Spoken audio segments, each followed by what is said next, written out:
कवी संमेलनातून घेतला वारीचा आनंद। दत्ताराम निळवर्ण। उरण तालुक्यात 17 तारीख कोकण मराठी साहित्य परिषदेच्या कवी संमेलनाची तारीख।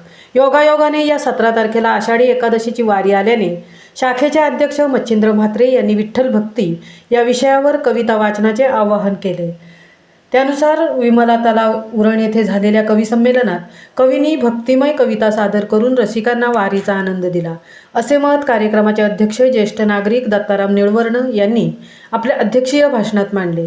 यावेळी महाराष्ट्र साहित्य संस्कृती मंडळाचे सदस्य रायगडभूषण प्राध्यापक एल बी पाटील सर, चंद्रकांत मुकादम, भिका अहिरे, सुनील पाटील, तानाजी शहाजी, अरविंद घरत, विकास पुरो इत्यादी यांची प्रमुख उपस्थिती होती।